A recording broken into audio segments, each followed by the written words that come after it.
Hello, everyone. I hope your week was good, and I hope you're doing something really fun and enjoyable for Father's Day today. Maybe it's a barbecue, or you're going golfing, or fishing, or who knows what, but I hope it's a lot of fun. Just as we celebrate our fathers today, or those people in our life who are like fathers, maybe a grandfather, or an uncle, or a close family friend, whoever it might be, somebody who was like a father to you, we also celebrate God as our Father, because we often call God Father in our liturgy. That isn't to say that God has to be a father or a male. God is God. God is beyond all of those kinds of things. God might be better said to be our parent, somebody who loves us and cherishes us, and like any parent, protects us and loves us no matter what. God has particular qualities that you could say are like moms. People, he cares for us and are compassionate, and he gave us life. Those are kind of qualities or things that we normally think of when we think of our moms. We, in terms of being a father, sometimes, and it's not always the case, but sometimes when we think of fathers, we think of fathers as people who are protective and who we can go on adventures with, and people who will always put themselves before their own. They will always put themselves last. They will always make sure that others have enough. I think both parents do that, mothers and fathers. They sacrifice a great deal so their kids and those they care for can have enough. And God has never withheld anything from us. God has always cared for us and given everything to us that we might possibly need. God really is the ultimate parent, whether we want to think of God as mother or father or just as parent. We celebrate God today and all of those qualities that make God such an amazing parent, and maybe particularly the ways we think of God as that ultimate father, that person who will protect us and give God's very life for us, a person who, often does send us on incredibly crazy adventures, often called life. And yeah, it's important as we celebrate our own fathers that we do remember the ultimate parent in our life, the person who will never forsake us or leave us, and who will be the kind of father or parent that we all strive to be when we are parents ourselves. The kind of parent do I want to be? The kind of parent that God was always to me, somebody who cared for me and loved for me always, no matter what. So as we're having a hamburger and we're playing a game of golf or whatever we're going to do for Dad this Sunday, we can also remember that we're also doing it for God, because God is there, the ultimate parent, and we can give thanks and praise to God always for how much God loves us. So I'm going to read chapter 9 of the Tales of Peter. Now, we're getting close to the end of this story. I was thinking as I was writing this chapter how many more it might take to finish the story, and I think it could probably take about 2 more chapters after this one. So by the first part of the summer, by July, we should probably be through the story. So I hope you have enjoyed it. And so without further ado, here's chapter 9. And remember, as we left Peter, he had just found the coin with the old woman and was about to embark on the second part of this new quest that the hummingbird had set him upon. Now where? Peter was almost afraid to ask. Now? Now we go find a sheep. Peter couldn't be sure, but he thought that the little bird grinned. Another trip along the bridge I like to call the vomit train? No, just a small hop. Without another warning, the world around him seemed to bend and fold in on itself. Everything became two-dimensional, flattened like a paper box run over by a Pepsi truck. For just a moment, the world was without shape or dimension, and then everything sprang back into shape with an almost audible snap. It was everything Peter could do not to fall on his face. His whole body trembled. He was soaked in sweat, as if he'd just run a marathon. What was that? He chattered through his teeth. A hop. We bounced to a different part of the world we were already in. Neat, huh? Peter stood there, staring at a little bird who considered a mode of transportation which had made him feel as if he had been turned inside out as neat. No, he whispered, not neat. Each to his own, I guess. It took Peter another 15 minutes to settle down and stop shaking. Where is the sheep I need to find? In the grove of trees, not far from here. You can see it to the north.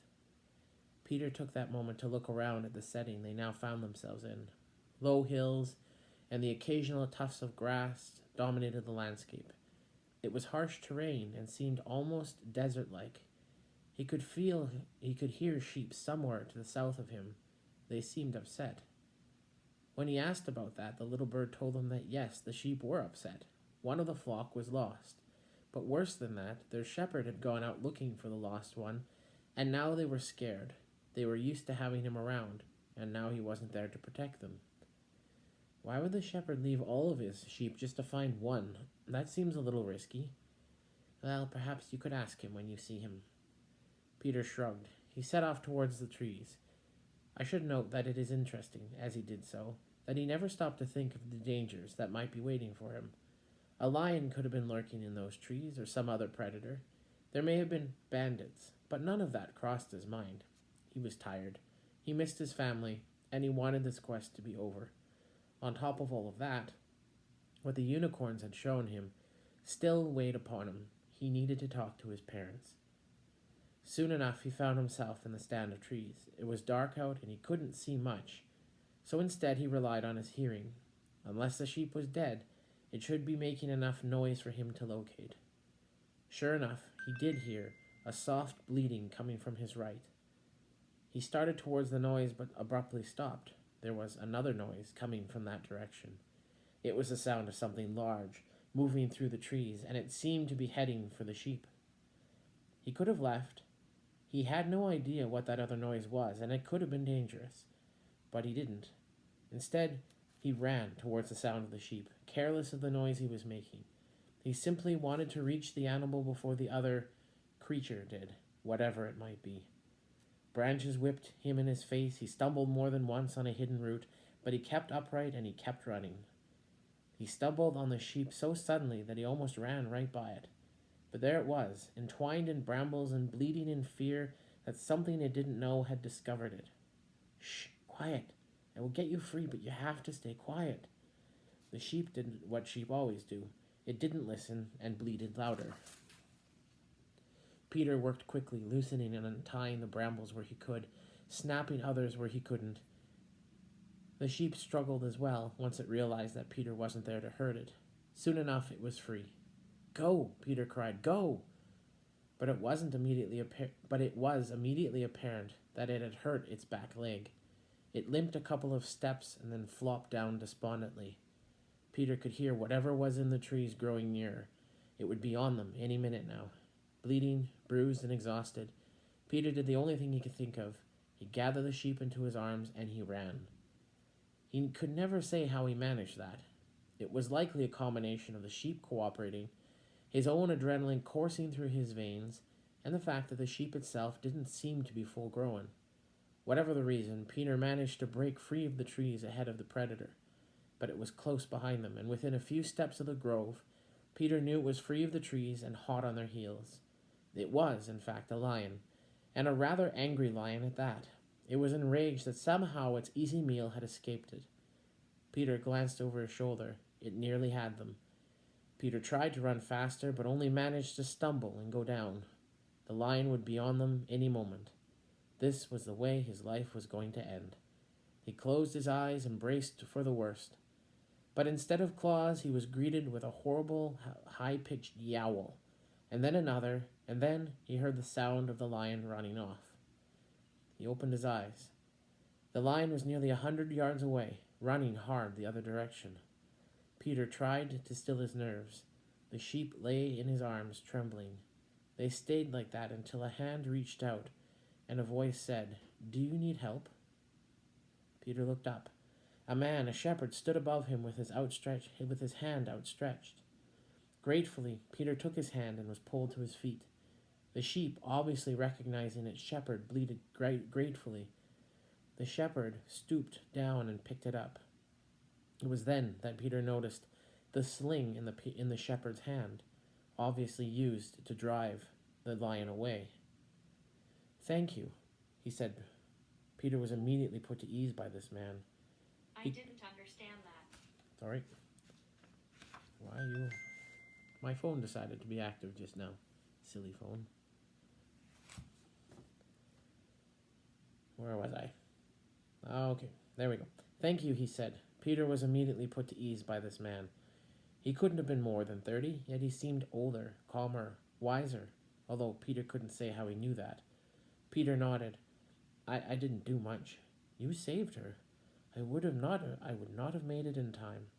Because of you and your courage, my beloved one is safe. Thank you." Peter nodded. "Here." The man handed him a water flask.